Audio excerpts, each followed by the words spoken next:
Hey guys, and welcome sa 4th episode ng aming podcast. So kasama ko ngayon ang dynamic duo na si JB at si Kobe from Teamatic and Team GRT.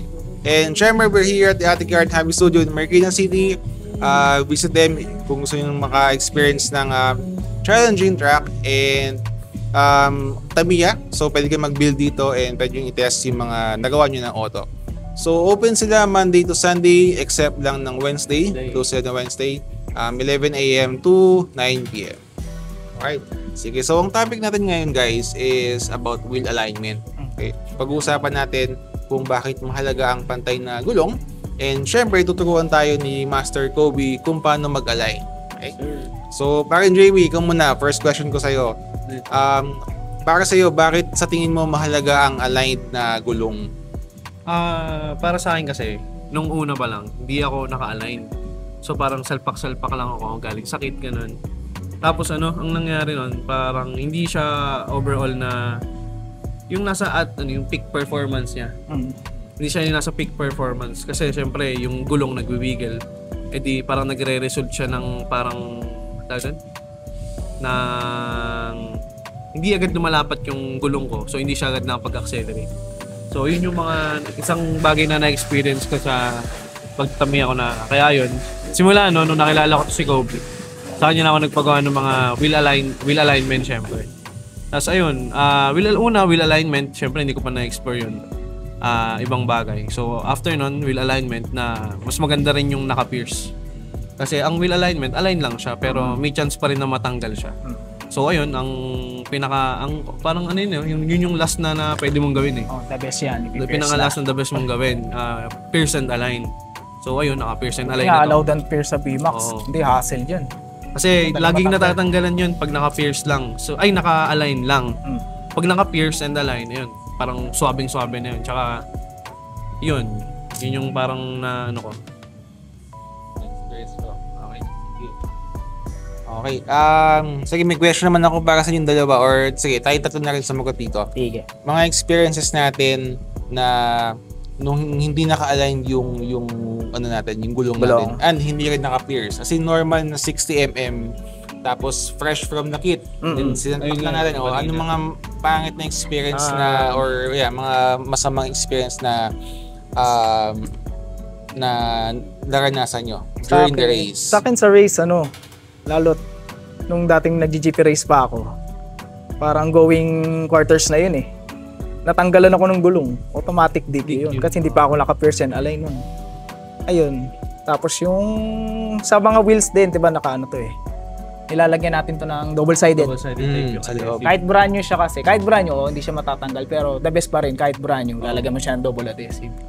Alright. Ikaw naman, barring JB. Sir Chen, yun nga yung kanina. Napapansin ko, syempre diba sa labas naglalaro tayo sa iba't ibang racing center sa labas. Hindi lang sa Attic. Minsan makakasabay ka doon ng naka 100%. Kumbaga nasa 100% peak yung kotse nila. Kumbaga 100% tuned. So yun, parang less error yun. Isang malaking factor talaga doon yung wheelset nga. Kasi dati nga, hindi ako naka-pierce and align. Nangyayari nga yun, malakas yung wiggle, malakas yung vibrate. So isa sa mga napansin ko nun dati, galing ako sa slope. Sobrang vibrate ng kotse, diba? Galing ako sa slope. Pag ganun ko, parang tumalbog siya.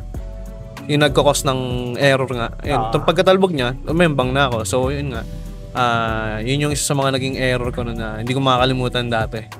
Alam ko, sana yun, sa Circuit Galleria yata yun. Parang ganun. Yan sa sinabi mong sa vibrate, yung may factor din yung mga wheel bearings natin. Wheel Depende bearings. Sa ginagamit natin. Yung mga round hole sa K-X-hole, ma-vibrate talaga yan. Kahit perfect align siya, pag ginamit mo siya, talagang pag-on mo, mag-vibrate siya. Kaya the best yung mga AO620, saka yung singit na natin yung bearings. Yan. Sige, singit mo yung about. Yung bearings, ang pinaka ginagamit talaga na maganda, 620. Pag nagtanong kayo sa mga naglalaro talaga, AO620. Tapos sunod nun, HG round hole, di ba? HG round hole. Tapos meron naman to na yung mga entry na bearings lang. Yung parang syempre may kasama tayong racer na na into budget side, 'di ba? Parang ayun ang ginagamit nila yung round hole na bearings. Tapos yung anong tawag dun, Sir Chen? Hex hole, yun, isa pa yan. Goods siya, kaso nga yun. May unting vibrate talaga siya. Ayun, sir. Ikaw, Sir Chen, anong Ako experience naman, mo? sa BY, yung last leg race sa BY. So, 5th round na siya. Kumalas yung gulong. Oo. Kwento mo nga. So, bumaklas. Buti na lang, nasa 5th round pa. Wala pa ako sa quarters noon. So, nilagyan namin ng marker yung tip, yung dulo ng shaft. Pampatikip. Yung basic na troubleshooting nun. Ayun, so, tawa ng Diyos, hindi naman ulit bumaklas. Pero, Nilagyan nyo ng Market. sa Marco. So, ngayon, pina-pierce ko na kay Kobe. So, later, tuturo ni Kobe yan kung paano gawin. Sige. So, next, moment na ni Kobe to. Explain ko na. Yeah. So, tuturo na ni Kobe sa atin kung paano mag-align. Isipin ko muna So, gawin natin siguro para maganda-ganda. So, mas mag-focus siya sa pag-align ng shaft. Ano yun eh? Kumbaga yung pag-align, parang parang napakahabang proseso nun eh. Kasi tignan mo talaga bawat. Oo. So, parang minsan, isang salpak mo, okay na. Hindi naman, nung align ko naman, hindi naman siya halos perfect. Pero, Tuturo ni Kobe yung pinakamalapit na align. Kumbaga yung, di ba 100% na align, yung kay Kobe, masasabi natin mga nasa 200. masasabi natin 95 gano'n. 95 to 90% na align siya. Madaming magaling mag-align sa... Marako.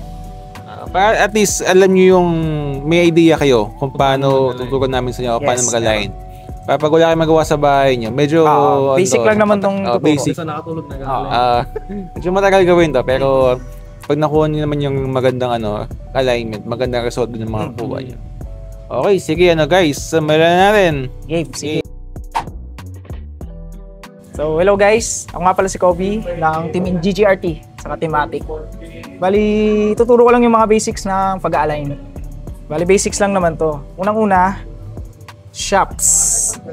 Bali, may 3 klaseng shafts tayo ngayon dito. Bali, hollow. Bali, itong hollow, explain ko lang, maganda to kasi straight from the packaging, straight na siya sa experience ko. Tapos yung mga AO shops, ilalagay na lang namin sa kung saan yung mapipili to. Bali, straight naman siya pero madalas na bengkong yung dulo. Ang mga dulo niya. Tapos itong reinforced shops, bali, itong pinaka-ayaw ko na shop. Matibay siya pero madalas twisted yung hex niya. Mapapansin nyo pag naglagay kayo ng gear, umiikot siya. Kasi twisted siya madalas. Or yun nga, mga bengkong din yung dulo, ganyan. Tapos ang wala tayo dito yung mga hard shops, saka yung pasok natin yung nachi. Yung nachi na yun, bali bawal siya sa BY. May mga specific races lang na allowed siya. Mga parang Malaysian races yata yun. Bali, sa unang gagawin natin, ako gumagamit ako ng kalpad Importante. Hindi lang ng shop checker. Kasi sa kalpad makikita natin agad kung naka-slight bend siya pag sinipat natin siya ng ganito. Yan, bali dito medyo nakapaganon siya. Hindi ko muna gagalawin yan, bali iikutin ko yung mga sides niya. Isa-isahin ko. Kung saan yung pinaka bend na bend.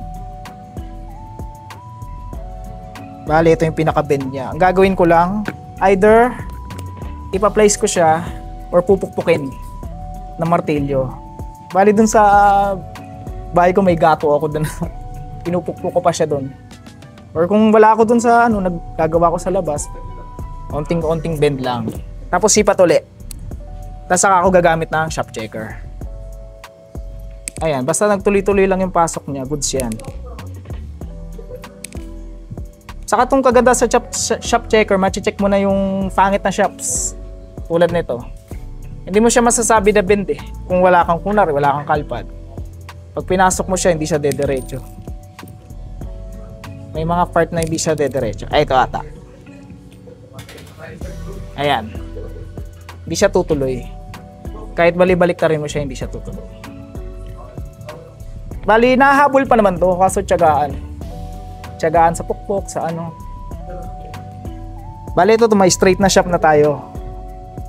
Next na gagamitin natin itong pang-pierce, wheel piercer na tool. Bali, set naman to. May mga na to sa loob Kung anong sukat ng magsang ilalagay mo. Tapos i-drill mo na lang. Ayan, tapos once na drilled na, pinurse na natin. Ito, sample natin. Lalagay natin siya sa wheel alignment. Pwede yung iba, nakikita ko chassis lang ginagamit. Ako minsan chassis. Pero the best, mas the best to. Yung para sa chassis. Para sa akin.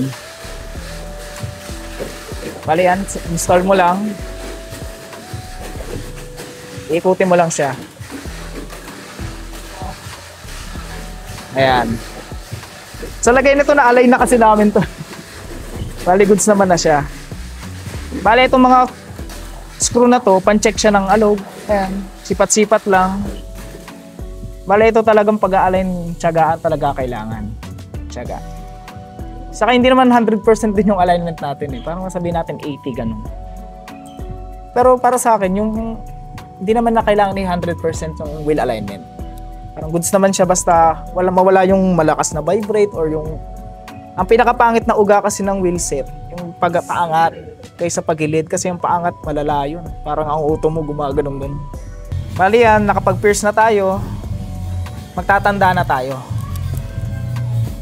Una ginagawa ko, magkatapat. Magtatanda ako ng 2 tapat. Yung iba dito sa shops eh. Hindi ko ano yung style ng iba, pero yung ito yung sa akin ganito. Ayan, pagtapatin nyo lang yung ginaid nyo. Sikutin natin. Ngayon kasi naka-align naman na to, ang gagawin mo pag medyo may umuugat tong side na to, bunutin mo siya. Gamit tayo ng wheel puller.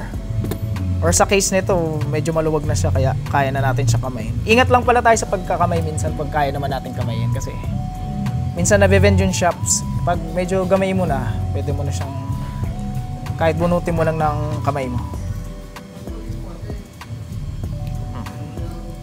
Bali nangyari, sample, medyo may alog pa to.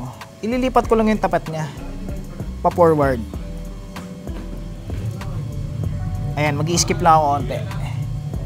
Hanggang sa tuloy-tuloy. Ikutin nyo yung buong hex ng hanggang sa makuha nyo yung walang alog.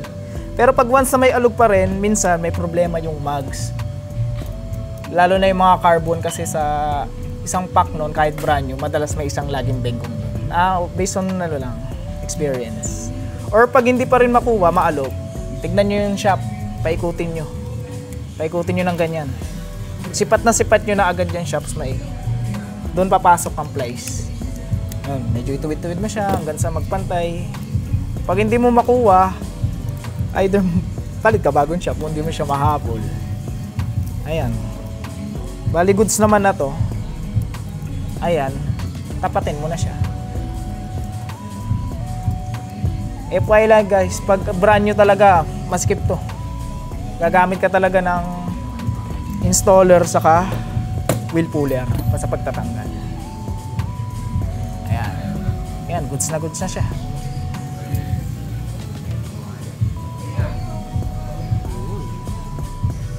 Okay.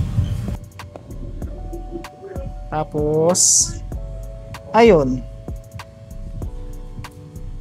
Meron ka ng pierce and wheel align na wheel set. So yun guys, kung nagustuhan nyo yung video na to, stay tuned lang kayo diyan kay Sir Chen. And marami pa siyang ilalabas na video, tsaka yung mga upcoming na, yung parang battles na one-on-one, yan, abangan nyo rin yun pag na-timingan nyo si Sir Chen sa Brickyard Bertie. So sa Atik, nandito lang siya. So yun guys, shoutout lang namin si Kaizen Circuit. Kaizen Circuit by Kirbs. Tapos GGRT. Yes, tsaka GGRT. Yung bagong postbong namin na Kaizen 3D printing. Tapos support nyo guys. Ito, promote lang namin yung oil ko. Pupals. Available na siya sa Apex Glory. Sa Rojas.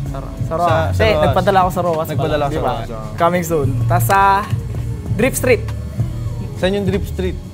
Pampanga. Pampanga. Coming soon sa North Habis. North Habis, yun. Try nyo siya guys. Shoutout ko din si Red Cup Racing. By John Jeff. By John Jeff. Tsaka si shoutout kay Sir Adrian. Yeah. Kay Sir Kirby. Yeah. Tapos mga ka-team namin si AJ. Tapos shoutout din kay Sir Patrick. Thank you sa pagtuturo mo sa amin ng FMA. Idol yan. By Red Cup din yung Red Cup. Thank you. we are inviting you to visit the Attic Yarn and Hobby Studio in Marikina City and experience a wonderful time building and playing with your Tamiya car. We have daily fun race, time attack, and monthly tournament. Track layout changes every month to make things challenging. I hope you learned something from this video. Stay safe and have fun racing.